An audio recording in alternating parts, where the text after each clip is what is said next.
வணக்கம். நம்ம தாவேக ஆட்சியை பொறுத்த வரைக்கும் 6 மாசம் டைம். எதை எடுத்தாலும் 6 மாசம் டைம், எல்லாத்துக்கும் 6 மாசம் டைம்.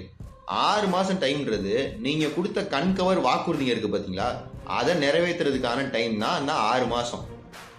ரெகுலரா நடந்துட்டு இருக்க அத்தியாவசிய தேவைகளுக்கான விஷயத்துக்கு அந்த 6 மாசம் அல்ல, அது அதுக்கு பொருந்தாது. கடந்த ஒரு மாசத்துல குழந்தைகளுக்கு எதிரான குற்றங்கள் போக்ஸ்கோ கேசஸ் மட்டும் 24 கேஸ் ரிஜிஸ்டர் ஆயிருக்கு போலீஸ்ல. அந்த கேசஸ் தடுக்கிறதுக்கான அவகாசம் 6 மாசம் உங்களுக்கு அல்ல. கடந்த ஒரு மாசத்துல 200க்கும் மேற்பட்ட பெண்களுக்கு எதிரான பாலியல் குற்றங்கள் கேஸ்கள் ரிஜிஸ்டர் ஆயிருக்கு. அதை தடுக்கிறதுக்கான அவகாசம் 6 மாசம் அல்ல. அதை நல்லா புரிஞ்சுக்குங்க. இது மட்டும் இல்லாம உங்க தாவேகா நிர்வாகிங்க சேலத்துல உங்க தாவேகா நிர்வாகி ஒருத்தர் 50 பெண்களுக்கு மேல அவர் மளிகை கடைக்கு வர பெண்களை ஏமாத்தி மயக்கி அவங்களுக்கு தெரியாம வீடியோ எடுத்து அதை வச்சு அவங்கள மிரட்டி பாலியல் குற்றங்கள் புரிஞ்சு அந்த கேஸ் இப்ப மாட்டிருக்கு சேலத்துல. கிட்டத்தட்ட பொள்ளாச்சி கேஸ் மாதிரி ஒரு கேஸ்.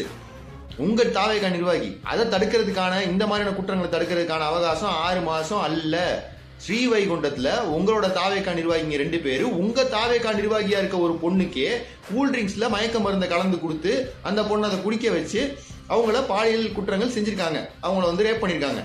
அந்த பொண்ணு அதை போய் அந்த தொகுதி எம்எல்ஏ கிட்ட போய் கம்ப்ளைண்ட் பண்ணி கூட அந்த எம்எல்ஏவும் அதை இன்வால்வ் ஆயிருக்காரு அப்படின்னு ஓபன் பிரஸ் மீட் கொடுக்குறாங்க.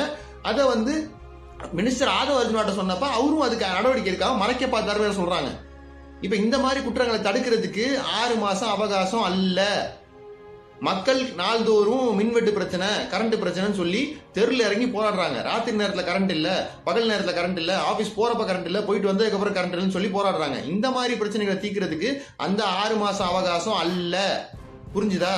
எலெக்ஷனுக்கு முன்னாடி ஸ்டாலின் சார், என்ன சார் ஸ்டாலின் அங்கிள், என்ன அங்கிள் வாய்க்கிலேயே பேச தெரிஞ்சுல, இப்ப ஏன் அமைதியா சைலண்டா உட்காந்துருக்கீங்க? இப்ப வாயை திறந்து சத்தமா பேச வேண்டியதானே? இப்ப மேல நின்று என்ன பேசுறீங்க? பெண்களுக்கு எதிரான குற்றங்களுக்கு நம்ம சட்டத்தையும் ஒழுங்கையும் மட்டும் சொல்லக்கூடாது. சிங்கப்பெண் சிறப்பு குணம் மட்டும் காப்பாத்தாது. நம்மளோட தனி மனித ஒழுக்கம் ரொம்ப முக்கியம் அப்படின்னு எவ்வளவு அமைதியா நிதானமா பேச தெரிஞ்சு. ஸ்டாலின் அங்கல்னு கத்தும்போது தனி மனித ஒழுக்கம் தெரியலையா? இப்பதான் தெரியுதா? இப்ப தெரியலையா? அப்ப தெரியலையா? சட்ட ஒழுங்கு மட்டும் பெண்களை காப்பாத்தாது, சட்ட ஒழுங்கு மட்டும் குற்றங்களை குறைக்காதுன்னு இப்ப நீங்க வந்ததுக்கு அப்புறம் தான் தெரியுதா? இன்னொரு தடவை 6 மாசம் அலைஞ்சா அடுத்த 6 மாசம் அடிதான் விடுவோம். நன்றி.